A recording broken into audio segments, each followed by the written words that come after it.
Assalamualaikum warahmatullahi wabarakatuh. Ahlan wa sahlan fi hadzal video. Ya ayyuhal asdiqa, kaifa halukum jami'an? Atamanna lakum wa iyana fi sihatin wa afiyatin. Amin ya rabbal alamin. Tayyib. Sebelum kita membahas Surah Al-Baqarah ayat 255 atau sering kita sebut dengan ayat kursi. Nah, terjadi ikhtilaful ulama nih di dalam penamaan ayat kursi ini. Lalu, apa arti ayat kursi pada ayat ini? Arti kursi ya maksudnya. Berikut saya akan ulas sedikit dalam tafsir Al-Munir. Syekh Wahbah Az-Zuhaili menjelaskan bahwa makna asal al-kursi adalah al-ilmu, yang bermakna ilmu. Oleh karena itu para ulama disebut juga dengan sebutan al-karasi, karena mereka adalah orang-orang yang dijadikan pegangan atau sandaran. Kemudian pendapat lain yang juga dikutip dari Syekh Wahbah menyebutkan yang dimaksud dengan Al-Kursi dalam ayat 255 surah Al-Baqarah adalah keagungan Allah Subhanahu wa ta'ala. Jadi ada apa namanya Al-Kursi? Kursi atau tempat duduk. Tidak ada Al-Qu'ud yang berarti duduk, dan tidak ada al-qa'id yang duduk. Hal ini seperti firman Allah dalam surat Az-Zumar ayat 67. Dan mereka tidak mengagungkan Allah dengan pengagungan yang semestinya, padahal bumi seluruhnya dalam genggamannya pada hari kiamat, dan langit digulung dengan tangan kanannya. Maha suci Dia dan maha tinggi Dia dari apa yang mereka persekutukan. Nah, kemudian ada pendapat lain menyebutkan bahwa yang dimaksud dengan Al-Kursi di sini adalah kerajaan dan kekuasaan Allah Subhanahu wa ta'ala. Hasan Al-Basri berpendapat yang dimaksud Al-Kursi di dalam ayat ini adalah arsi. Sedangkan Ibnu Katsir dalam tafsirnya mengatakan yang benar adalah bahwa Al-Kursi ini bukanlah arsi, karena arsi lebih besar dari Al-Kursi sebagaimana dijelaskan oleh beberapa hadis dan asar. Kira-kira begitu.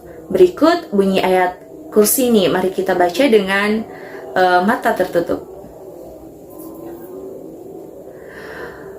A'udzu billahi minasy syaithanir rajim.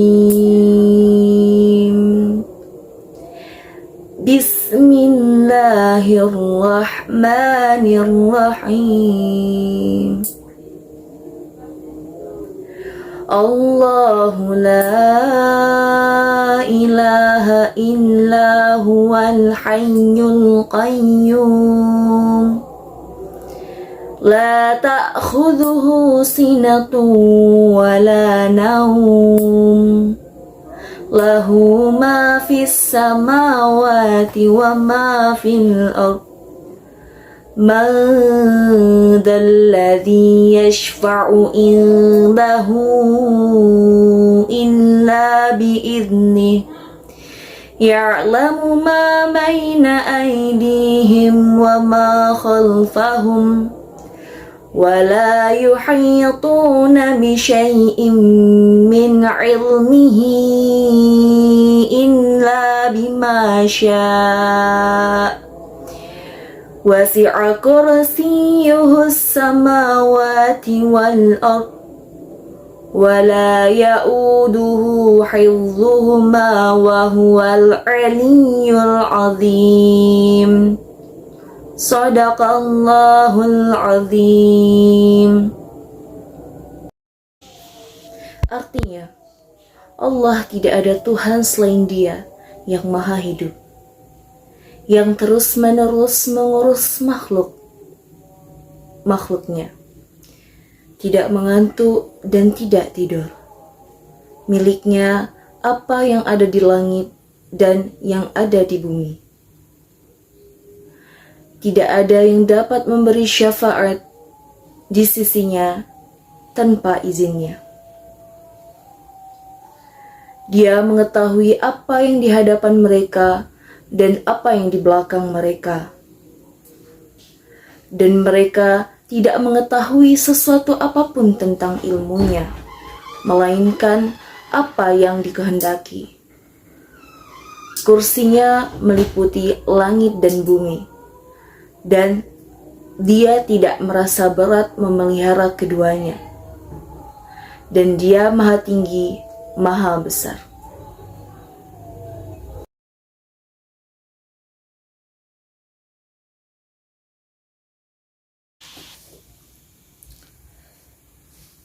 Allahu la ilaha. Allah tidak ada Tuhan yang berhak disembah melainkan Dia yang hidup kekal lagi terus-menerus mengurus makhluk. Illa huwal hayy, melainkan Dia yang maha hidup. Artinya di sini kekal lagi abadi. Al-Qayyum, dan senantiasa mengatur. Maksudnya terus-menerus mengatur makhluknya. La ta'khudhuhu sinatun, tidak mengantuk atau terlena. Wala naum lahu ma fis samawati wa ma fil ard, dan tidak pula tidur, miliknya lah segala yang terdapat di langit dan di bumi, sebagai kepunyaan, ciptaan dan hambanya. Madzalladzi, siapakah yang dapat, maksudnya tidak ada yang dapat. Yashfa'u 'indahu illa bi'idnih, memberi syafaat di sisinya kecuali dengan izinnya. Dalam hal itu terhadapnya. Ya'lamu ma baina aydihim, Dia mengetahui apa yang di hadapan mereka, maksudnya di hadapan makhluk. Kemudian wa ma khalfahum, dan apa yang di belakang mereka. Artinya urusan dunia atau soal akhirat, sedangkan mereka tidak mengetahui suatu pun dari ilmunya. Artinya manusia tidak tahu sedikit pun dari apa yang diketahui oleh Allah Subhanahu wa ta'ala. Illa bima syaa, melainkan sekedar yang dikehendakinya. Untuk mereka ketahui melalui pemberitaan dari para rasul. Kemudian wasi'a kursiyyuhus samawati wal ard, kursinya meliputi langit dan bumi. Nah, ada yang mengatakan bahwa maksudnya ialah ilmunya, ada pula yang mengatakan kekuasaannya, dan ada pula kursi itu sendiri yang mencakup langit dan bumi karena kebesarannya. Berdasarkan sebuah hadis, tidaklah langit yang tuju pada kursi itu kecuali seperti 7 buah uang dirham yang dicampakkan ke dalam sebuah pasukan besar. Wala ya'uduhu hifdhuhuma, dan tidaklah berat baginya memelihara keduanya. Artinya di sini yakni memelihara langit dan bumi itu. Kemudian wahwal ali, sehingga menguasai semua makhluknya. Al-Azim, Maha besar Allah dengan segala kekuasaannya.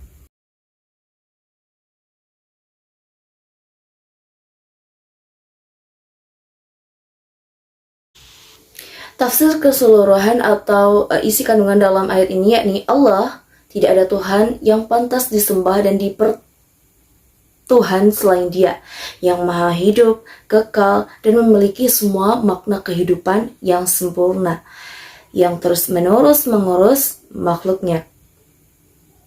Tidak seperti manusia, ia tidak mengantuk dan tidak pula tidur, sebab keduanya adalah sifat kekurangan yang membuatnya tidak mampu mengurus makhluknya. Miliknya apa yang ada di langit dan apa yang ada di bumi, yang menciptakan, memelihara, memiliki, dan bertindak terhadap semua itu. Tidak ada yang dapat memberi syafaat, pertolongan di sisinya tanpa izinnya. Dia demikian perkasa dan kuasa sehingga berbicara di hadapannya pun harus setelah memperoleh restunya. Bahkan apa yang disampaikan itu harus sesuatu yang benar. Dia mengetahui apa yang di hadapan mereka, yakni apa saja sih yang sedang dan akan terjadi, dan apa yang di belakang mereka, yakni sesuatu yang telah berlalu. Kemudian Allah juga mengetahui apa yang mereka lakukan dan apa yang mereka rencanakan, baik yang berkaitan dengan masa kini, kemudian masa sekarang atau masa lampau, dan masa depan. Dan mereka ini tidak mengetahui sesuatu apapun tentang ilmunya, melainkan apa yang Dia kehendaki untuk mereka ketahui dengan memperlihatkan dan memberitahukannya kursinya, yaitu kekuasaan ilmu atau kursi tempat kedua kaki Tuhan, atau yang tidak kita ketahui hakikatnya kecuali oleh Allah. Berpijak sangat luas melalui langit dan bumi. Dan jangan menduga karena kursinya itu terlalu luas, Dia letih mengurus itu semua. Tidak. Dia tidak pernah merasa berat maupun kesulitan memelihara keduanya. Dan Dia maha tinggi zat dan sifat-sifatnya jika dibanding makhluk-makhluknya yang lain. Maha besar dengan segala keagungannya dan kekuasaannya. Inilah ayat kursi, ayat teragung dalam Al-Quran, karena mencakup nama-nama dan sifat-sifat Allah yang menunjukkan kesempurnaan zat, ilmu, kekuasaan, dan keagungannya. Barang siapa yang membacakannya akan memperoleh perlindungan Allah dan tidak akan diganggu setan.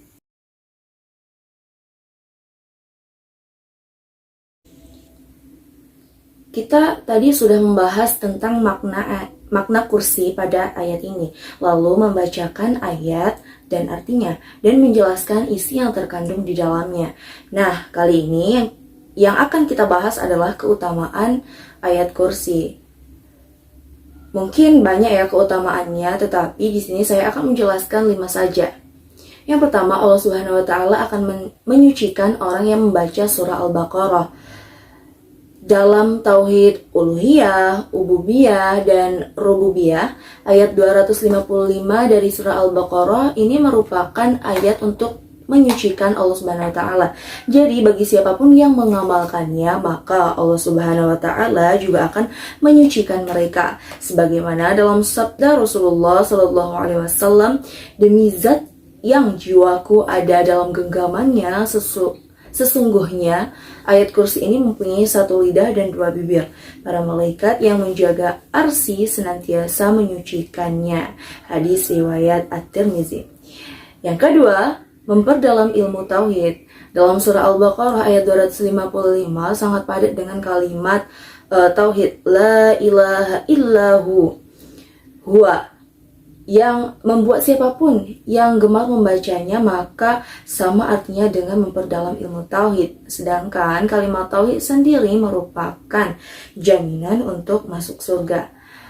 Sabda Rasulullah Shallallahu Alaihi Wasallam, sesungguhnya Allah Subhanahu wa Ta'ala berfirman, kalimat la ilaha adalah perlindunganku. Barang siapa yang masuk dalam perlindunganku, dia akan selamat dari siksaku. Yang ketiga, sebagai pertolongan bagi umat muslim. Surah Al-Baqarah ayat 255 atau ayat kursi sangat dianjurkan untuk dibaca setelah menunaikan sholat wajib maupun sholat sunnah. Sebab dengan membaca dan mengamalkannya setiap hari, Allah Subhanahu wa Ta'ala akan memberi pertolongan dengan menghilangkan berbagai kesulitan. Selain itu, Allah Subhanahu wa Ta'ala juga akan menghindarkan dari orang-orang yang akan berbuat jahat atau kriminal. Yang keempat, sebagai perlindungan bagi hamba-hambanya. Poin ini masih memiliki kaitan dengan poin sebelumnya, yaitu Allah Subhanahu wa Ta'ala akan memberi perlindungan sekaligus pertolongan bagi hamba-hambanya yang membaca dan mengamalkan ayat kursi ini, terutama gangguan yang berasal dari jin dan syaitan. Rasulullah Shallallahu Alaihi Wasallam bersabda, apabila engkau mendatangi tempat tidur di malam hari, bacalah ayat kursi ini, niscaya Allah Subhanahu wa Ta'ala akan senantiasa menjagamu dan setan tidak akan mendekatimu hingga waktu pagi. Hadis riwayat Al-Bukhari. Serta dimudahkan segala urusannya. Allah Subhanahu wa Ta'ala akan memudahkan seorang muslim yang membaca ayat kursi dan memberikan berbagai nikmat lainnya, ya, seperti melapangkan dadanya, mempermudah urusan yang dimiliki, kemudian memberi pertolongan dan memberikan pertolongan. Kemudian yang kelima, sebagai pengobatan. Manfaat lain dari surah Al-Baqarah ayat 255 yaitu dapat digunakan untuk pengobatan, sebagaimana dalam sabda Rasulullah SAW yang membandingkan antara bekam pengobatan alternatif tanpa dibacakan ayat kursi dengan bekam yang dibacakan ayat kursi. Rasulullah Shallallahu Alaihi Wasallam pernah bersabda, barang siapa yang membaca ayat kursi ketika melakukan pengobatan bekam, maka manfaatnya sungguh sangat besar, 2 kali dibandingkan dengan bekam biasa tanpa dibacakan ayat kursi. Mungkin hanya itulah yang dapat saya sampaikan, semoga bermanfaat. Atlubu afan minkum, akhirul kalam. Wabillahi taufiq wal hidayah. Wassalamualaikum warahmatullahi wabarakatuh. Ila liqa.